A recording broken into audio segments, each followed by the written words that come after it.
Thanks for joining us at Right On Replicas, where we're proud to bring you the best scale model kit reviews on the planet. This review covers the M34 Eager Beaver 2.5-ton U.S. military truck. It's a 1/35th scale from Monogram, kit number 85-6457. It's part of the Selected Subjects program, that's the SSP, and was produced in limited numbers a few years back, but these kits are still available online and at garage sales everywhere.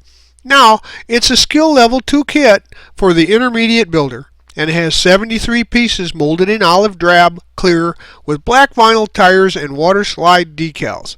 When you're done, it's about 7.5 inches long, 2 3/4 inches wide, and 3 1/4 inches high with the tarp in place. Now, the M34 was a 6x6 truck known as the Eager Beaver, and it was very popular with the U.S. Army during World War II. And it continued to be used after the war since all 6 wheels could have power applied.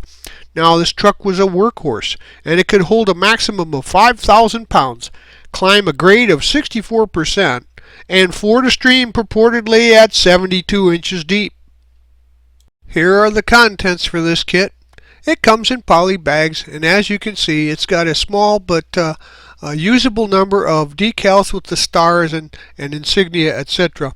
Now, this is an old style kit with old molds, and some of it will show up in construction.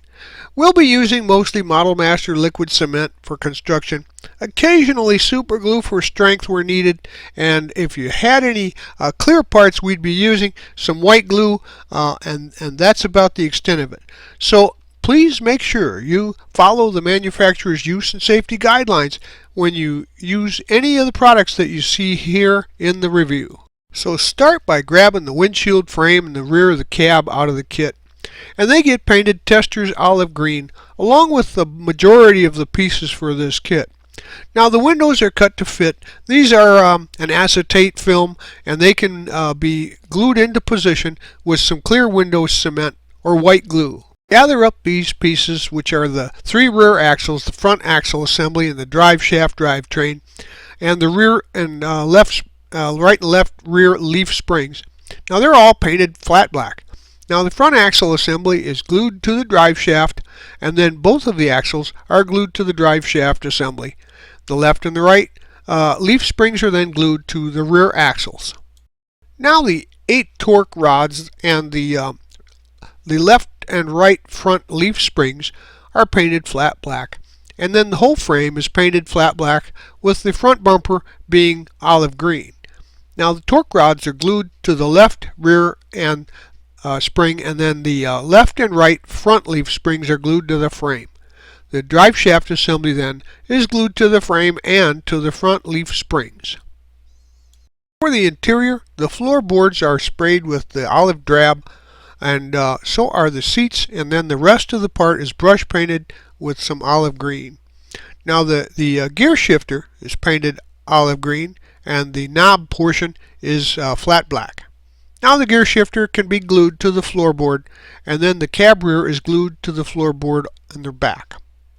The left and right front fenders are painted olive green along with the grille, and then the left front fender is glued to the cab rear and the floorboard, and the right front fender is glued to the cab rear and the floorboard also. Now, the grille gets glued into the front section of both front fenders, and once the fenders are on, there's a seam, there's a gap there by the cab rear and the fender's door trim, which should be addressed. So paint the right and left door and the hood olive green, and when the doors are dried, install them onto the cab assembly if they're desired to be operational, so you don't need to use glue there, or you can glue them into place at your option. The hood is glued to the front fenders and the grille, locking the door hinges into place, and once the doors are installed, the gap is pretty noticeable between the door and the cab rear. Now we can assemble some more of the cab, and the truck's bed front rack is painted olive green and wood. At least I tried to paint it wood according to some suggestions, and the windshield assembly is also added to the cab assembly at this time. But after I looked at it, it didn't look right with the wood color on the slats there, so I decided to repaint it olive green. And the instruction call for the boards to be painted wood tone, but I've never seen one like that out in the field. They were always painted along with the rest of the vehicle. Like the dash on the M916 tractor has a wood grain appearance, but nothing wood grain on the exterior. So I went with green just as what I've normally seen. So the windshield frame then is glued to the two front fenders in the hood, and the truck bed front rack is glued to the cab's rear. Get the steering wheel out and we'll paint that olive green and Model Master flat black for the rim. Now the steering wheel is then inserted through the dashboard and glued to the floorboard. Paint the mud flaps flat black, and then the left and right tail light, the truck bed, and the pintle are all painted olive green. Assemble the mud flaps and the tail lights to the truck bed, and then the truck bed is then glued to the frame. Remember to scrape off any paint to make sure that you get a good bond with the plastic. And this is followed by the pintle getting glued to the rear of the frame, and then later on I painted the tail light lenses a dark red. Grab the cab assembly in the frame and do some test fitting to see where they would attach to each other. There's two slots there, and you're going to need to make sure there's no paint there so that you get a good bond when you glue the parts together. So go ahead, test fit them, look for your locating and gluing points, add some glue to it, and then attach the truck bed through the two slots to the frame. Get these parts, and then the right and left truck bed side, the tailgate, and both the bench seats are painted olive green. And then the right and left truck bed sides are glued to the truck bed. And then the tailgate is installed into position.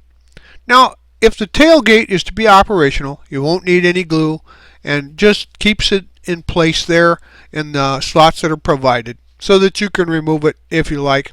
Now the bench seats are glued to the truck bed sides in either the up or down positions, so I chose the down position for my build.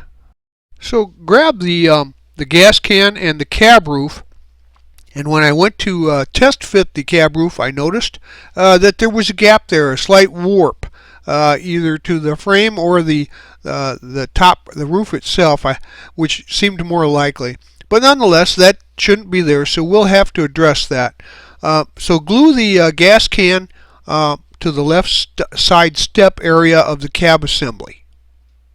Now we can work on these pieces, and the inner and outer wheels and the spare tire mount are painted flat black.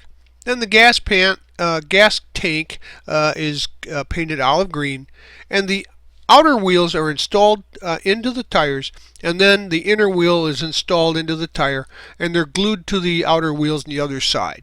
So go ahead and repeat that for all the assemblies.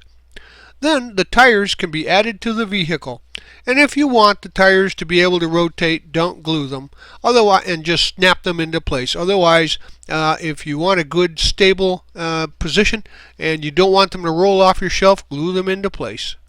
When it's dry, the gas tank can be glued to the right side of the frame, and the spare tire is installed to the bottom left side of the frame across from the gas tank. The spare tire mount is glued to the frame through the spare tire. Now the blackout headlights on the sprue here in front of the tire can be painted olive green along with the headlight bezels there and the right and left mirrors, and then they're detailed with some Model Master chrome for the reflective surfaces. The blue arrows here are pointing to the right and left door mirrors that are glued to the doors, and then the blackout headlights can be glued to the front fenders, and those are the red circles. Now we can spray paint the tarp that goes over the frame on the bed there olive drab, and let that dry in case you want to put that into position for display. I did notice, however, that the tarp appears to be a little larger than it should be for the bed of the truck when installed, so you may want to consider having to section this piece, or whether or not you want to use it at all. So the soldiers are next, so get those out of the kit.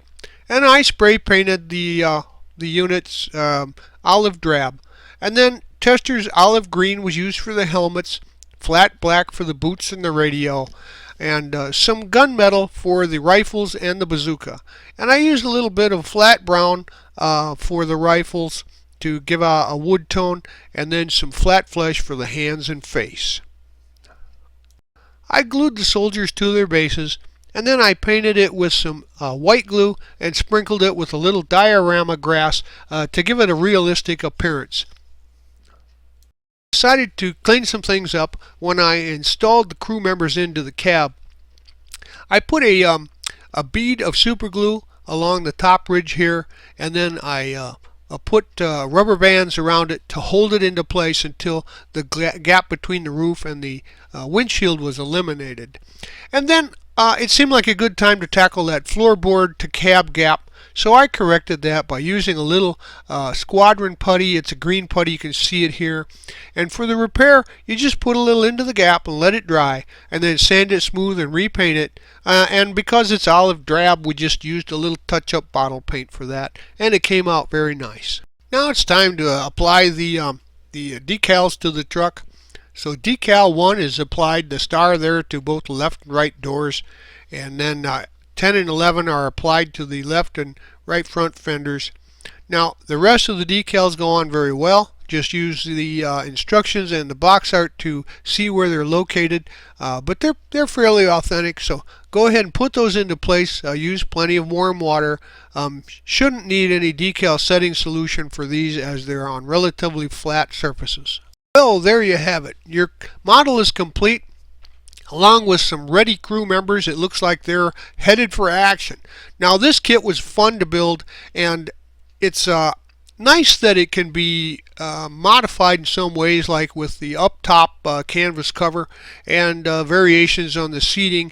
But overall, the kit went together well. The parts fit pretty well. There is some flash that you're going to have to address, and as we mentioned, a few gaps that need to be corrected, but they're easy fixes for anybody that's done a few models. So it's an enjoyable kit to build, and if I were you, I'd buy one and put it on my shelf. Well, we hope you liked this premium step-by-step model kit review, and so that you don't miss any more, please subscribe to our YouTube channel. But you can find us on Facebook and at our website, rightonreplicas.com. Thanks!